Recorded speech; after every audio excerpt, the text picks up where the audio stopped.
हाँ शिवोहम। प्रणाम स्वामी जी, कोटि कोटि प्रणाम। हाँ नमो नारायण शिवोहम। क्या विषय चल रहा था अपना?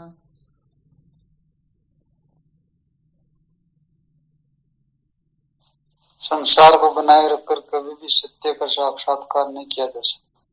संसार को बनाए रखकर कभी भी सत्य का साक्षात्कार नहीं किया जा सकता।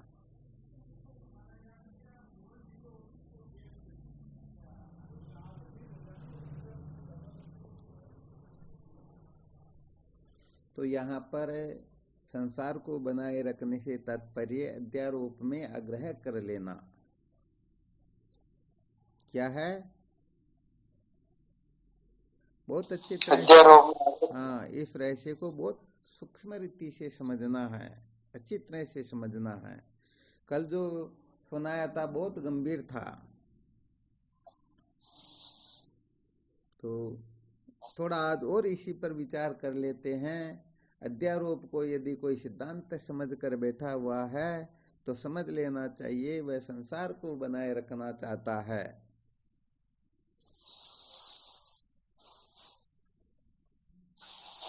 क्या सूत्र बताया?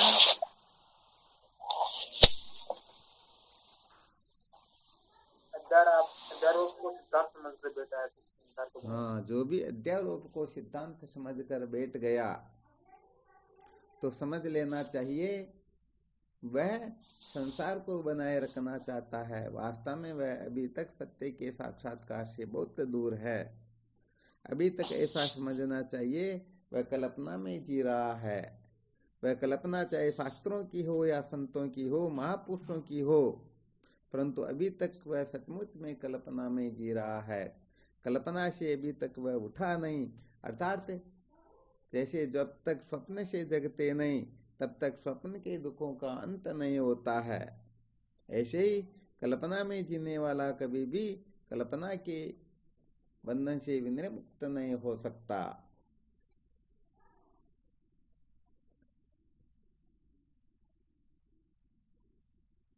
अच्छा, ये रहस्य अच्छी तरह से समझ में आ गया क्या?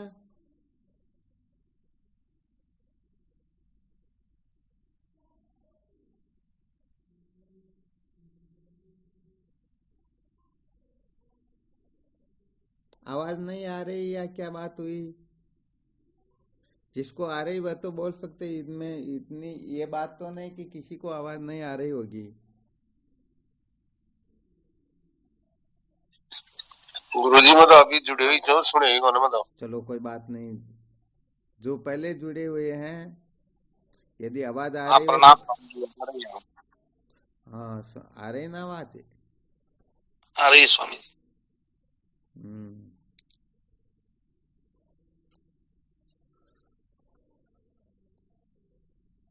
तो अध्यारोप को सिद्धांत समझना, क्या तात्पर्य हुआ इसका?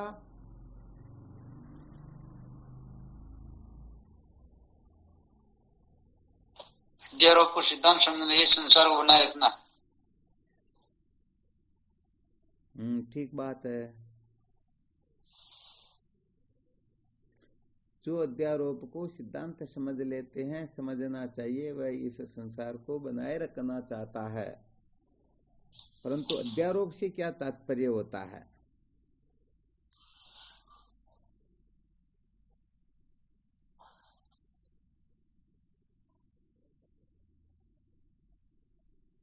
कोई अध्यारोप का संधि विच्छेद करके बता सकता है क्या? आत्मा भ्रांति होती है महाराज। हाँ नहीं, वो थोड़ा विषय थोड़ा कुछ समय के बाद में क्लियर करते, पहले केवल अध्यारोप शब्द का क्या तात्पर्य है इस पर थोड़ा विचार करते, फिर आत्म भ्रांति पर चलेंगे।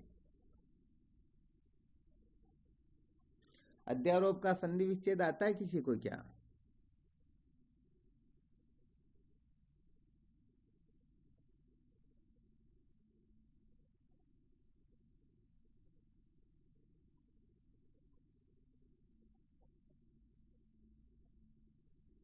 हाँ ना बोला करो ताकि थोड़ा पता चले कि सत्य, आपको आवाज भी आ रही, मुझे भी कुछ सुनाने का मन करे।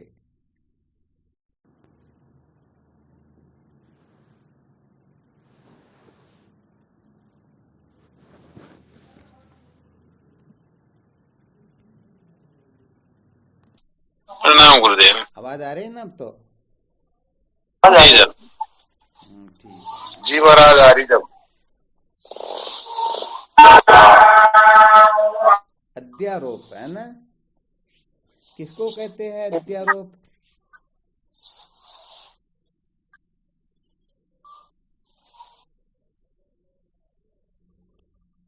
आज लाइट गई हुई है, शायद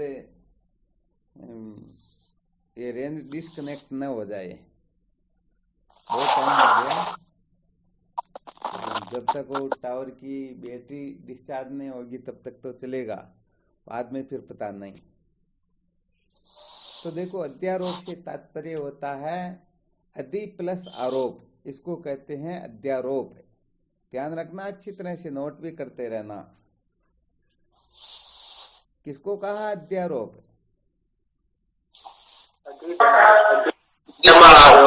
अधि प्लस आरोप बराबर अध्यारोप। देखो, ये अध्यारोप का थोड़ा इसीलिए सुनाया जा रहा है, कोई यदि अध्यारोप को सिद्धांत समझ कर बैठे तो समझो अभी तक उसने ठीक ठीक सत्य का साक्षात्कार किया ही नहीं। और जो अध्यारोप में अटक जाते हैं, सचमुच में वो समस्त दुखों से छुटकारा कभी भी प्राप्त कर सकते ही नहीं। तो ये अध्यारोप का भी बड़ा विलक्षण रहस्य है, इसको तो साधकों को अच्छी तरह से समझना चाहिए।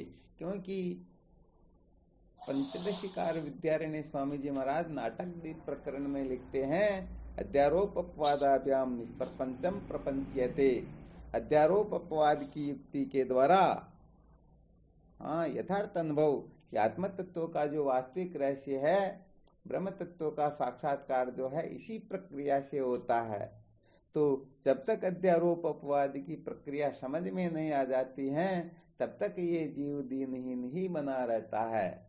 तो अध्यारोप को समझना भी है और उसका अपवाद भी करना है। और ये भी अच्छी तरह से ध्यान रखना है कि कहीं हम अध्यारोप में अटक तो नहीं रहे हैं। यदि उसका अपवाद करने की अपने में सामर्थ्य नहीं है तो समझो हम उसी जगह पर अटके हुए हैं। तो यहाँ पर अध्यारोप से तात्पर्य बताया गया। अच्छा, विचार चंद्रोदय की भाषा में कोई बता सकता है क्या अध्यारोप किसे कहते हैं?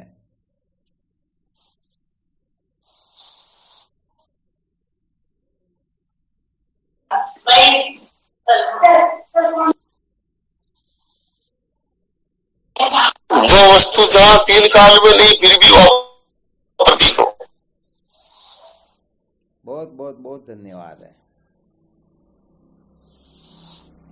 एक सूत्र तो ये बताया।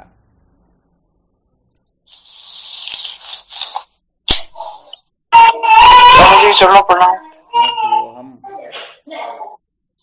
बोलते सत्य वस्तु में मिथ्या का आरोप करना, ये भी आरोप और अध्यारोप एक ही बात होती है।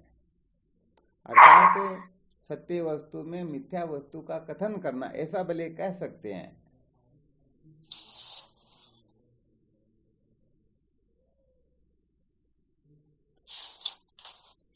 गड़बड़ी बहुत ज्यादा भाई वास्तव में। इसका मतलब आप लोगों में से किसी को विचार चंद्रोदय की दूसरी कला भी कंठस्थ नहीं है शायद, या किसी को है? कितने साधकों को विचार चंद्रोदय की दूसरी कला कंठस्थ है? अरे कम से कम माइक तो ठीक कर दो ताकि पता चले। हो सकता है आपके बोलने से आपको नरक में जाना पड़े, कुछ गड़बड़ हो जाए तो। गुरुजी मतलब नाम ही था कहीं सुने जो किताब। कोई दिक्कत नहीं, जिनको याद नहीं उनको नहीं बोलना, जिनको याद है उनको ही बोलना है। हाँ शिवम, दूसरी कला याद है ना? प्रपंच आरोपवाद करी निष्प्रपंच वस्तु ब्रह्म जान के अवस्तु माया अतिक भानी। माया संबंध रुधि इस वेद दिन सटी अनादि ताने ब्रह्म अनंत मानी। वस्तु में अवस्तु आरोपवादी अवस्तु वस्तु कथन अपवाद ज्ञान है। वस्तु में अवस्तु कर कथन आरोप है, इसी को तो अध्यारोप कहते। और किसको कहेंगे? अरे भाई, वस्तु में अवस्तु का कथन करना, इसका नाम अध्यारोप होता है।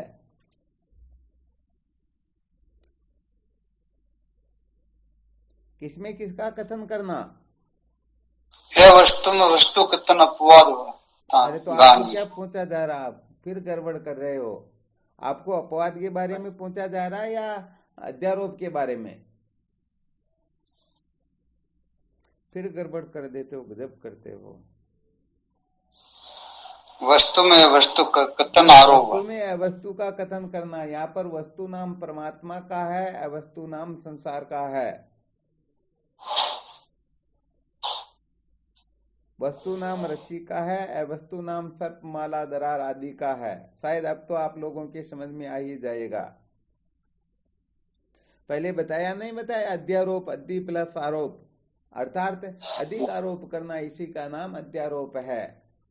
तो जैसे है तो रस्सी, परंतु रस्सी का कथन न करके रस्सी से भी अधिक आरोप कर लिया। अरे भाई ये सर्प है, इसी को तो अध्यारोप कहते हैं।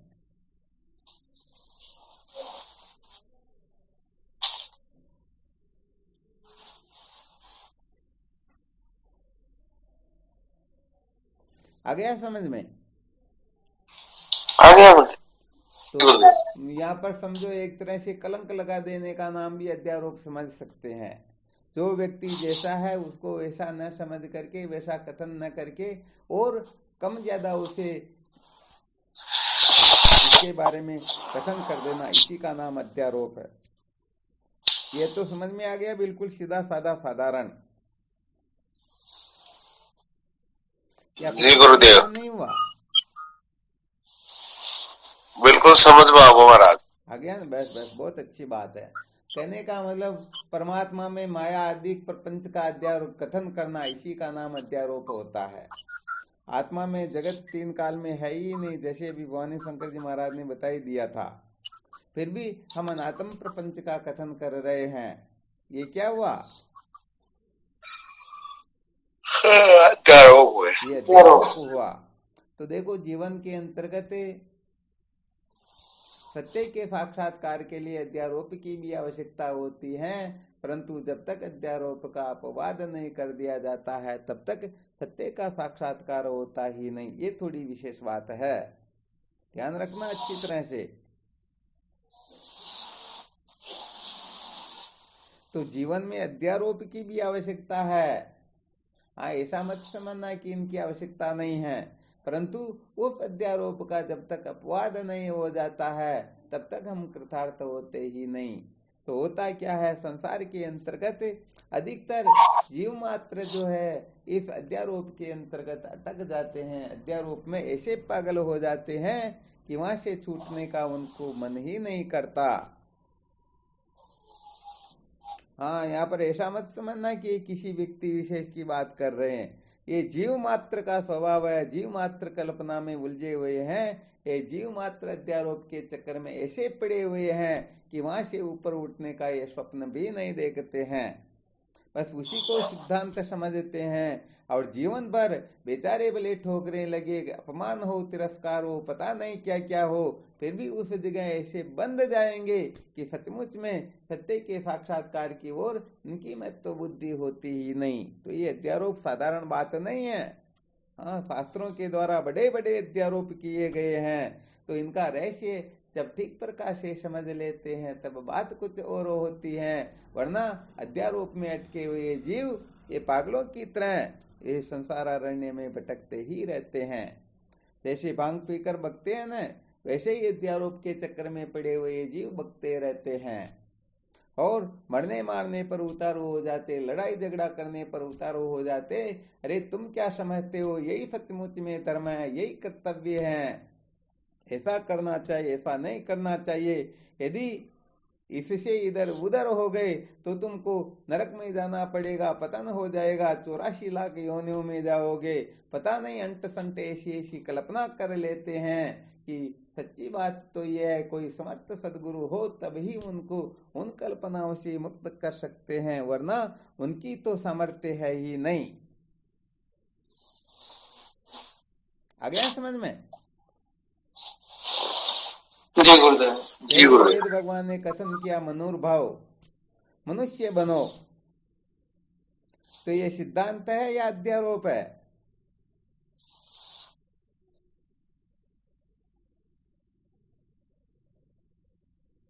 अध्यारोप है। अध्यारोप।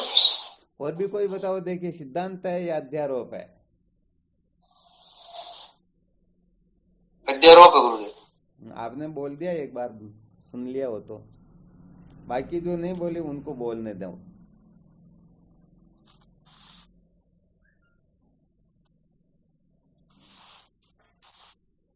अध्यारोप है स्वामी। अध्यारोप है। अध्यारोप है। इसका मतलब सब इसको अध्यारोप ही समझ रहे हैं। चलो बहुत अच्छी बात है। अच्छा, वेद भगवान ने, संत शास्त्रों ने कथन किया,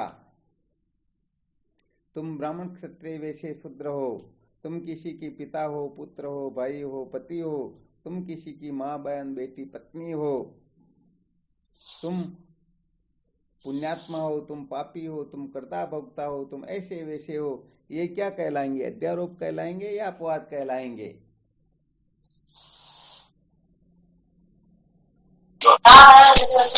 ज्ञान अवस्था में तो स्वामी अध्यारोप भी कहलाएंगे, ज्ञान अपवाद कहलाएंगे ज्ञान अवस्था में। एक ही बात बोलो महाराज, गड़बड़ घोटाला क्यों करते हो? अच्छा, अपवाद ही कहेंगे। ज्ञान अवस्था, ज्ञान अवस्था, ज्ञान अवस्था में मैं ब्राह्मण क्षत्रिय वैश्य शूद्र होता है क्या? ज्ञान अवस्था में मैं पति, पिता, पुत्र, भाई, बंधु, कुटुंब, परिवार होता है क्या? तो फिर अपवाद हो गया। अपवाद की चर्चा कहाँ पर चल रही? प्रश्न ये किया जा रहा है, इसको अध्यारोप कहते हैं या सिद्धांत कहते हैं? हाँ, तो ये तो बिल्कुल साफ दिखाई दे रहा है। अध्यारोप अपवाद कहाँ पर हुआ? अपवाद जब होगा तब तो मैं अद्वितीय ब्रह्म, इसकी सिद्धि होगी, बाकी सब कचरा ही तो है। अध्यारोप ही हो महाराज। हाँ, अध्यारोप अर्थात आप जो हो, जैसे हो वैसा कथन न करके आप ज्यादा कथन कर रहे हो। अब विचार करके देखो, वास्तव में ये सारा का सारा अध्यारोप, परंतु ही हम इस अध्यारोप के चक्कर में कितने खतरनाक पड़े हुए हैं कि इससे यदि कोई छुड़ाना चाहे तो मरने मारने पर उतारू हो जाते हैं, उनको सच्चा शत्रु समझ लेते हैं, उनको सचमुच में हम अपना समझते ही नहीं। क्या समझो, उनको डाकू, चोर, लुटेरा, बेईमान, बदमाश, पता नहीं क्या क्या भी समझ लेते हैं। तो इसका मतलब या तो फिर यह होता है कि या तो हम अध्यारोप को समझते ही नहीं, अथवा अध्यारोप में जीना अनादिकाल से हम इसमें जी रहे हैं, अटके हुए हैं, तो इससे हम ऊपर उठना चाहते ही नहीं। तो ये धर्मशास्त्र और नीति शास्त्र के द्वारा जितना भी कथन किया गया, ये सारा का सारा अध्यारोप मात्र होता है। और इस अध्यारोप का जब तक सम्यक प्रकार से अपवाद नहीं हो जाता है, तब तक वह आगे की कक्षा में प्रविष्ट हो सकता ही नहीं। ध्यान देना अच्छी तरह से, ये ब्रह्म विद्या है, यहाँ करवट घोटाला बिल्कुल भी नहीं चलता है। इसीलिए कहा जाता है, संसार को बनाए रख कर कभी भी सत्य का साक्षात्कार किया जा सकता ही नहीं।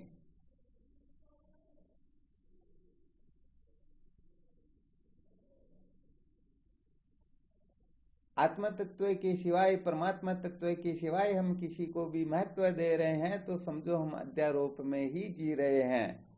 किसमें जी रहे हैं? अध्यारोप में। हाँ, बिल्कुल सत्य बात है।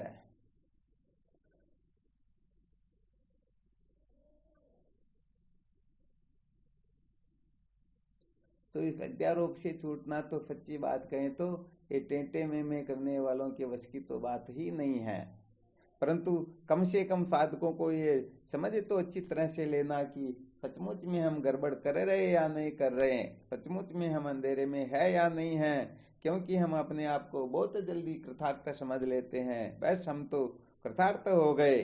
परंतु जब थोड़ा सत्य का दिग्दर्शन करवाया जाता है, थोड़ा उसको अपनी दृष्टि को करवाया जाता है, तो कहने का मतलब अपने को पता चलता है।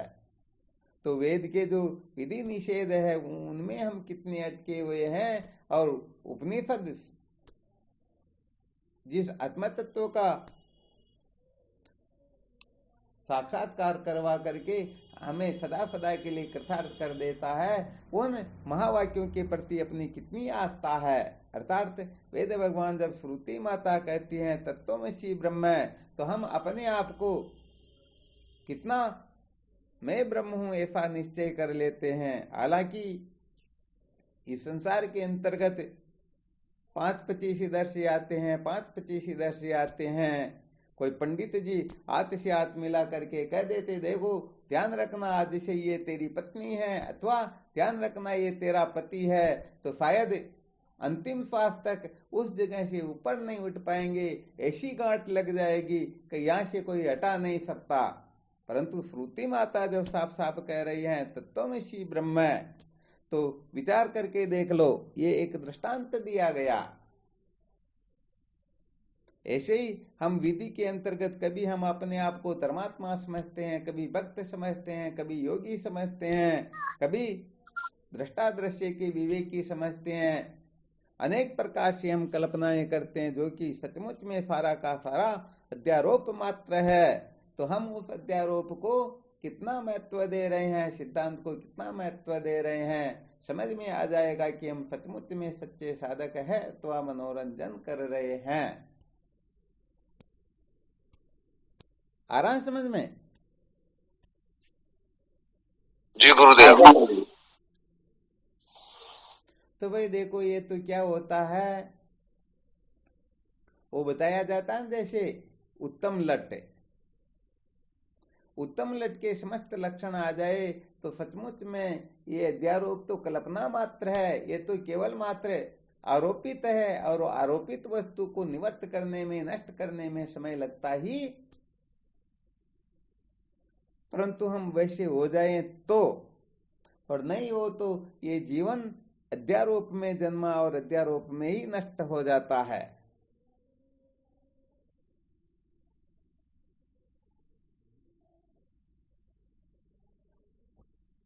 तो देखो यहां पर बताना ये चाहते हैं, पहले जो शुरू में बताया ना, जो अध्यारोप को सिद्धांत समझ लेते हैं, तो बताओ संसार में 1-2% नहीं बल्कि करीब करीब 100% ही समझ लो।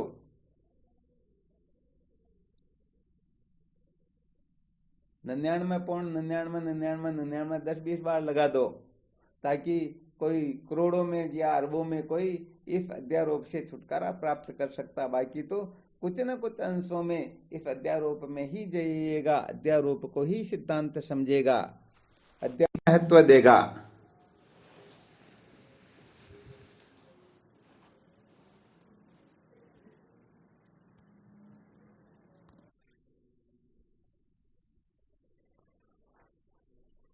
हाँ शिवोहम, आवाज साफ आ रही है? आ रही है गुरुदेव। ठीक बात है। तो वैसे देखा जाए तो अध्यारोप की जो जड़ें हैं ना, इतनी खतरनाक है, इतनी गहरी हैं कि और तो क्या बताएं। उनको साक्षात अद्वितीय ब्रह्म का साक्षात्कार हो रहा हो, उस समय भी उस अध्यारोप को ही सिद्धांत समझेंगे, उनको ही महत्व देंगे, उससे ऊपर नहीं उठना चाहेंगे, उनको छोड़ने की पावर होती नहीं। जैसे वो पृथु साक्षात राजा को देख रहा था, फिर राजा पृथु को साक्षात देख रहा था, फिर भी वेदवादियों के जो वचन इतने खतरनाक उनके चित्त में ठूंस दिए गए थे कि पृथु को देखते हुए भी उसको भूत समझ करके वो उल्टे पैरों लौट पड़ा। तो कहने का मतलब हम अच्छी तरह से समझ लेते हैं, भले ही कि सचमुच में मैं ब्रह्म हूं, परंतु हम अपने बारे में अनेक प्रकार की जो कल्पना करके बैठे हुए हैं, उनसे छूटना बहुत बहुत बहुत दुर्लभ होता है। अच्छी तरह से भले आप मंथन करके देख लेना, पूरा संसार एक तरफ हो जाए और उनको ये उपदेश करे कि तुम पिता नहीं हो, तुम पुत्र नहीं हो, तुम भाई नहीं हो, तुम पति नहीं हो, तो कहने का मतलब मैं ब्रह्म हूं ये तो सत्य है, परंतु मैं ये नहीं हूं, ये बात बिल्कुल ठीक नहीं, मैं ये भी हूं और ये भी हूं। तो ये अध्यारोप खतरनाक है या नहीं है? जी गुरुदेव, बहुत खतरनाक। जी गुरुदेव, बिल्कुल सही है गुरुदेव। सत्यवाद, क्योंकि इसका तो बहुत अच्छी तरह से अनुभव करके देखा हुआ है। बहुत ऊंची कक्षा के साधक भी अच्छी तरह से समझ जाते कि बात सत्य है, परंतु फिर भी उनके दिमाग से ये बहुत मुश्किल से निकलता, या समझो निकलता ही नहीं। तो यहाँ पर ब्रह्म विचार सचमुच में तब ही सार्थक होता है जब हम सचमुच में इस अध्यारोप को ठीक ठीक प्रकार से अधिष्ठान ज्ञान से बाधित कर दे, अर्थात इसका अपवाद कर दे। क्योंकि ये पक्की बात है, मैं ब्राह्मण हूं तो मैं मनुष्य नहीं हूं, और मैं मनुष्य हूं तो मैं ब्राह्मण नहीं हूं। अच्छा, एक अधिकरण में एक साथ में दो ज्ञान हो सकते हैं क्या? जैसे नहीं हो सकते हैं गुरुदेव। मंदिर में जाते हैं तो मूर्ति में भावना करते हैं ये भगवान है। क्या करते हैं? भावना करते हैं गुरुदेव कि ये भगवान है, परंतु अप्रोक्ष रूप से अंदर क्या बैठा रहता है? मूर्ति। अंदर तो ये रहता है गुरुदेव, पत्थर की मूर्ति है जी। पत्थर की मूर्ति रहती ना। तो देखो, एक परोक्ष ज्ञान और एक अप्रोक्ष ज्ञान, ये दो तो एक साथ हो सकते हैं। ध्यान रखना अच्छी तरह से, जब विचार सागर का स्वाध्याय होगा तब ये रहस्य और क्लियर हो जाएगा।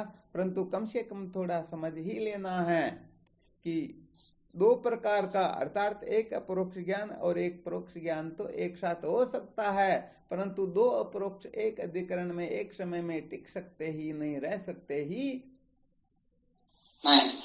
जैसे जब जागृत अवस्था होती है तब स्वप्न सुसुप्ति नहीं होती, और जब स्वप्न होती है तब जागृत सुसुप्ति नहीं होती, और जब सुसुप्ति होती है तब जागृत स्वप्न नहीं होती। नहीं होती। ऋषि के अंतर्गत जब सर्प का बाण होता है तब माला का नहीं होता, माला का होता तब दरार का नहीं होता है, दरार का होता तब सर्प आदि का नहीं होता है, क्योंकि दो अपरोक्ष ज्ञान एक साथ हो सकते ही नहीं। तो मैं ब्रह्म हूं और मैं ब्राह्मण हूं, ऐसा संभव है क्या? कभी नहीं। मैं ब्रह्म हूं, मैं पापी हूं, मैं ब्रह्म हूं, मैं पुण्यात्मा हूं, मैं ब्रह्म हूं, मैं करता हूं, मैं ब्रह्म हूं, मैं भोगता हूं। तो ये संसार के जितने भी नाते रिश्ते हैं, इनको लेकर के, और मैं ब्रह्म हूं, इनको लेकर के यदि मंथन किया जाए तो बताओ, ये दो ज्ञान एक साथ टिक सकते हैं क्या? कभी नहीं टिकते। हाँ, तो तुम यदि अपने आप को ये संसार के नाते रिश्तों से आबद्ध करते हो तो सचमुच में तुम ब्रह्म नहीं हो। यदि समझते मैं ब्रह्म हूं तो समस्त नाम रूपात्मक जो है इन सबकी ओली हो जाती हैं। अरे उस समय तो द्वैत के तंता भाव का भी निश्चय हो जाता है। उस समय तो ये शरीर तो क्या, ये शरीर जिन पंच तत्वों से बनता है, पंच तत्व तो क्या पंच तत्व जिनसे बनते हैं। अरे वो देश काल तो क्या देश काल जिससे उत्पन्न होते हैं। वो माया सहित सारा का सारा प्रपंच उस ब्रह्म में बिना हुए ही प्रतीत हो रहा है। इसलिए सचमुच में जब मैं अद्वितीय ब्रह्म हूं ऐसा निश्चय हो जाता है, ऐसी सब बात समझ में आ जाती है, तो फिर वह कुछ होता ही नहीं। परंतु बात यह है कि अनादिकाल से हमने मन को, इंद्रियों को इतना महत्व दे रखा है, अपनी जानकारियों को इतना महत्व दे रखा है, धर्मशास्त्रों को, नीति शास्त्र आदि को इतना महत्व दे रखा कि ये जो जैसा कह देते हैं हम तुरंत वैसा ही समझने लग जाते हैं। और जब हम अपने को ऐसा ही समझते हैं तो फिर यहाँ पर ज्ञान की आवश्यकता थोड़ी होती है। बस इसीलिए कुछ समय जो पहले जो मुख्य सूत्र बताया गया कि हम सचमुच में ब्रह्म साक्षात्कार में सफल क्यों नहीं हो पाते, तो इसके लिए भाई यदि तुम अपने आप को पिता समझते हो, पुत्र समझते हो, भाई समझते हो, पति समझते हो, तो सर्वप्रथम उस जगह का अच्छी तरह से लालन पालन करके समस्त क्रिया चेष्टाओं के अनुसार नियम मर्यादा में रह करके देख लीजिए सच्ची शांति मिलती या नहीं मिलती। यदि नहीं मिलती है तो फिर थोड़ा ऊपर उठना ही होगा। नहीं नहीं हम तो इस जगह पर अटके रहेंगे, ये तो हमें पालन करना ही करना है और इसके साथ ही ब्रह्म साक्षात्कार भी करना है। तो भाई देखो, ब्रह्म साक्षात्कार तो जिज्ञासु के वश की बात होती है। ये पिता पुत्र बनने वालों के लिए तो धर्म की कक्षा होती है। इनको तो सदाचार आदि का पालन करते हुए शास्त्र की मर्यादा में रह करके जीवन जीना होता है। आ रहा समझ में अच्छी तरह से? आ रहा गुरुदेव। हाँ, ये बातें सचमुच में जिनके समझ में आने लगेगी ना, वास्तव में उनके ये हृदयगत जो अंधकार है अनादिकाल का, वही जलकर भस्म होगा। वरना इस संसार को बनाए रख करके, अपने अंतःकरण को बनाए रख करके, अपनी कल्पनाओं में उलझे रह करके यदि चाहते हैं कि हम सत्य का साक्षात्कार करें, तो सचमुच में बड़ा गड़बड़ घोटाला होता है। तो फिर फालतू परेशान नहीं होना चाहिए। सबसे पहले जिस जगह हम अपने आप को मान कर बैठे हैं, उस जगह अच्छी तरह से भ्रांति को निकाल लेना चाहिए कि सचमुच में यहाँ सच्ची शांति मिलती है या अनादिकाल से वैसे ये वहम निकला हुआ है, परंतु फिर भी हो सकता है मनुष्य जन्म में शायद जीवन सफल हो जाए तो करके देख लो, और तो क्या।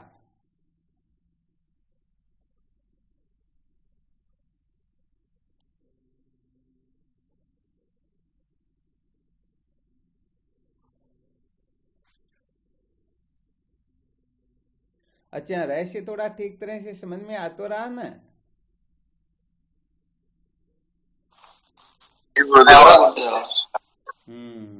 और इनका फिर खूब मंथन किया करो, क्योंकि ये पक्की बात है, समस्त अध्यारोपों का अपवादी जीवन का सार होता है।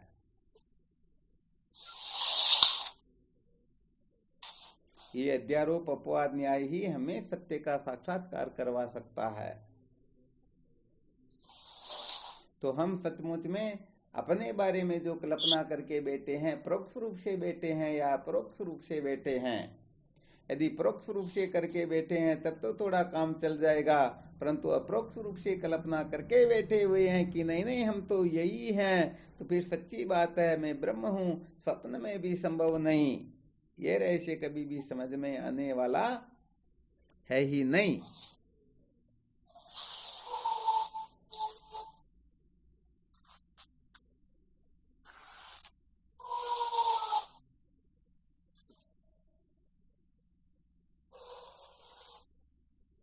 तो अच्छी तरह से देखें, विचार करके कुछ साधक बोल के बताओ, पता तो चले समझ में आ रहा या नहीं आ रहा। सचमुच में हम अध्यारोप में जी रहे या नहीं जी रहे, अध्यारोप को अपने जीवन का मुख्य अंग बना रखा या नहीं रखा। क्योंकि अध्यारोप को मुख्य अंग बना रखा तो ब्रह्म विद्या अपने जीवन का मुख्य अंग बन सकती ही नहीं। यहाँ पर शास्त्र संत मुख्य अंग नहीं बन सकते हैं, यहाँ पर गुरुदेव सचमुच में मुख्य अंग हो सकते ही नहीं, क्योंकि मुख्य केवल मात्र एक ही होता है, दो कभी मुख्य होता ही। हाँ, जैसे राष्ट्रपति दो नहीं हो सकते हैं, हाँ एक गौण और एक मुख्य दो तो हो सकते हैं, परंतु दो समानाधिकार वाले कभी भी हो सकते ही। एक देश में दो राजा हो सकते हैं क्या? कभी नहीं होता। हाँ, बस इसी प्रकार से हम सचमुच में किसको महत्व दे रहे हैं, किसके पीछे बावड़े हो रहे हैं, किसको अपने जीवन का लक्ष्य बना रखा है। सचमुच में हम अपरोक्ष रूप से किसको प्राप्त करके अपने जीवन को धन्य समझते हैं। संसार को, संसार के भोगों को, अनात्म पदार्थों को, किसी देश को, किसी काल को, किसी वस्तु को, व्यक्ति को, परिस्थिति को, अरे सबके बारे में ख्याल कर करके देखना चाहिए। हमें सचमुच में क्या मिल जाए तो हम अपने आप को धन्य समझते हैं। धन्य तो समझते हैं कि मुझे नोटों का बंडल मिल जाए तो बस जीवन धन्य हो जाए। फिर बावड़े ही तो हो रहे हैं कि हम ब्रह्म ज्ञान सुनेंगे, ब्रह्म विचार करेंगे, कृतार्थ हो जाएंगे। क्या ठीक है क्या ये? नहीं है गुरुदेव, बिल्कुल सत्य। हाँ, तो कुल मिलाकर के हम बावड़े तो हो रहे हैं अनात्म पदार्थों को पाने के लिए, देह आदि अनात्म पदार्थों को सत्य समझ रहे हैं। तो यहाँ पर सच्ची बात कहें तो ये शास्त्रोक्त जितने भी अध्यारोप है, समस्त अध्यारोपों को तुली लगाना होगा, समस्त अध्यारोपों से ऊपर उठना होगा, क्योंकि कल थोड़ा इस पर विचार करेंगे, शास्त्रों की अध्यारोप का वास्तव में तात्पर्य क्या है, शास्त्रों ने अध्यारोप क्यों किया और इस अध्यारोप की निवृत्ति कैसे होती है, कब करनी चाहिए, इन सारी बातों पर विचार कल करेंगे। आज थोड़ा जो दिग्दर्शन करवाया ना, इसके बारे में थोड़ा फिर भी सावधान हो जाना है। जय हो गुरुदेव आपकी। तो हम अपने आप को कुछ का कुछ समझ कर बैठे हुए हैं, फिर चाहते हैं कि मेरे को ब्रह्म साक्षात्कार भी हो जाए। भाई वेदांत की भाषा में कहा जाए तो ये स्वप्न में भी संभव नहीं, क्योंकि ये अपनी जो अप्रोक्षवर्ती हैं, यही फलित तो होगी। हम कहने का मतलब जैसा निश्चय करके बैठे हैं वही मिलेगा, उसके सिवाय कुछ भी मिलने वाला है ही नहीं। तो अनात्म पदार्थों में हम अप्रोक्ष भावना करके बैठे हुए हैं, तो फिर ब्रह्म में तो प्रोक्षता ही होगी, कल्पना ही होगी, और प्रोक्ष ज्ञान की बातें करने से कभी भी कोई कृतार्थ होता ही नहीं होता ना, कभी नहीं होता। हाँ, तो बिल्कुल सत्य बात है। तो कभी थोड़ा देख लिया करो कि हम जो सचमुच में अनादिकाल से बन करके बैठे हैं, इनके ऊपर थोड़ा प्रहार होने लगे तो हम कितने बावड़े हो जाते हैं। हालांकि कोई मुंह पर कह नहीं रहा हो, परंतु पता नहीं अंदर ही अंदर कितनी वो गालियां निकाल रहा होगा।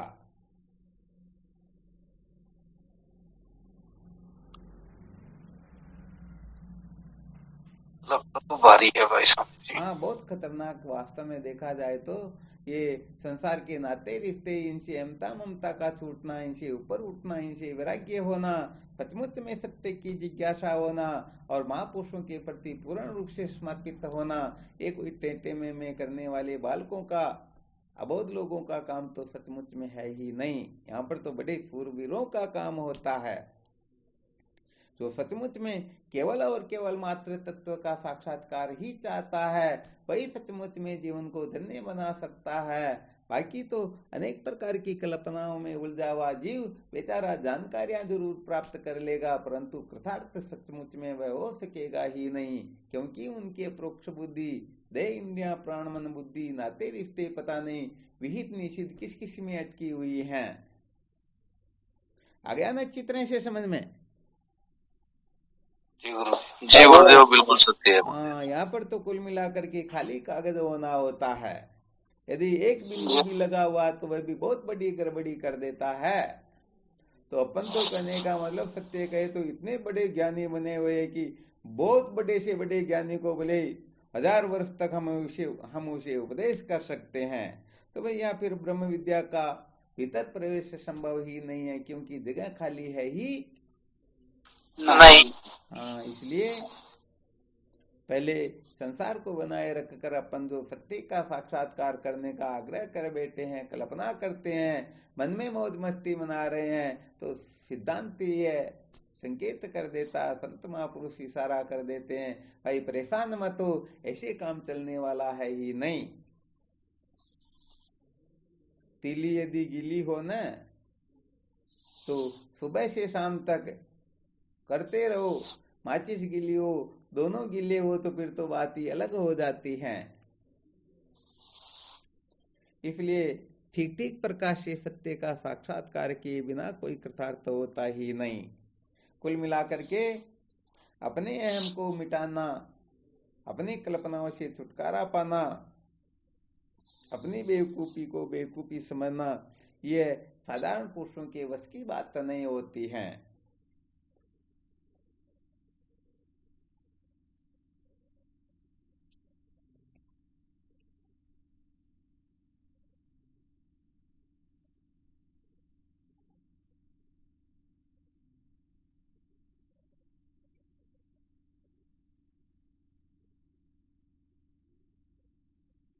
चलो ठीक, इसमें कोई शंका हो तो देख लो, कल फिर विचार करेंगे। शास्त्रों ने जो ये अध्यारोप किया, इसका प्रयोजन क्या है, कब तक इनकी आवश्यकता होती, कब इन अध्यारोपों का त्याग कर देना चाहिए, कल इसी पर विचार करेंगे। परंतु ध्यान रखना, याद दिलवा देना, पता नहीं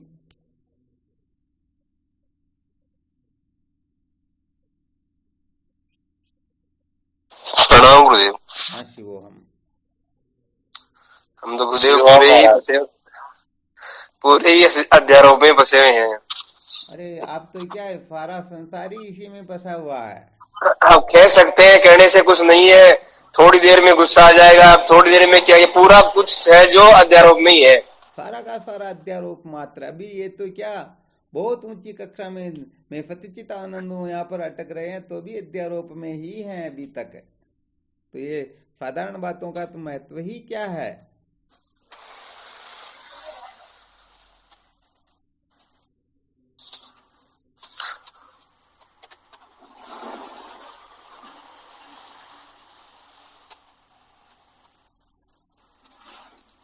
मोती जी महाराज सुन रहे क्या? हलवारी जी महाराज सुन रहे जो मैंने बेटुलो बताओ, वेट लगी। अरे बिल्कुल पक्को बेटुलो। कक्षा में अब तो बहुत बहुत धन्यवाद है। तो लाग रही महाराज जी प्रक्रिया में बेटुलो बताइए जो पंड छुड़ाऊंगो। बहुत धन्यवाद महाराज का नहीं जाऊंगा। हाँ, ये तो बिल्कुल बढ़िया सिद्धांत है। तद विज्ञानार्थम स गुरु में अभिगच्छेत स्मित पाणी श्रोत्रिय ब्रह्मनिष्ठम। काम तो तभी चलेगा। बाप जी कह रहे थे काल को भी पतंग नहीं हमारे मेरे जीवन में देखे जाए तो बात गुरु महाराज जी कृपा जो बागज प्रालवद में लिखे ओडो जो तो है लो पूरो। यार बात तो सही है, लेकिन मत अध्याराम में पूरा बस छोटा सा मत ये तो मारी तो बिल्कुल सत्यवाद है आपकी और सबकी जो सत्यवाद से बड़े देखो इनको प्रयत्न करो और इनको लगा रहा को तो छूट भी सके जैसी कोई बड़ी बारी बात हो। फिर बात तो सही है।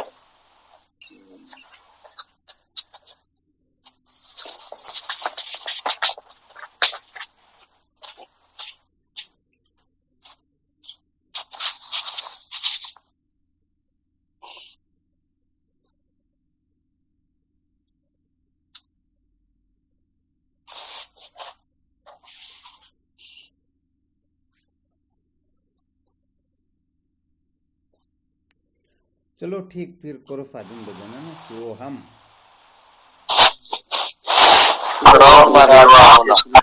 बारंबार प्रणाम, कोटि वंदन आपके श्री चरणों में गुरुदेव। हाँ, शिवोहम।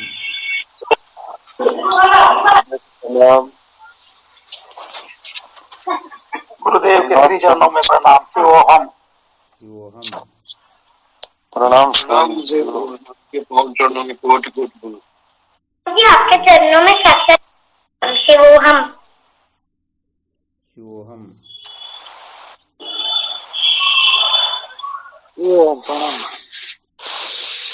भगवान के चरण में साष्टांग दंडवत प्रणाम। शिवोहम। हाँ, शिवोहम।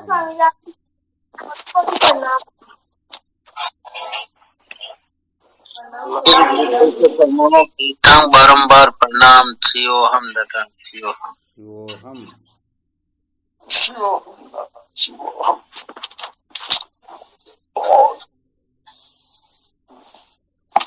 गुरु जी प्रणाम।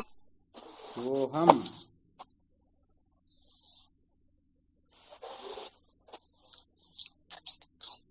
प्रणाम बाबू जी। हाँ, शिवोहम।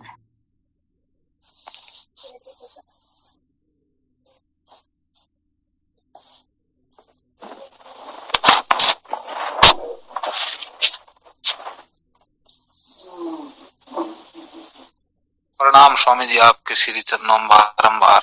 जय हो स्वामी जी।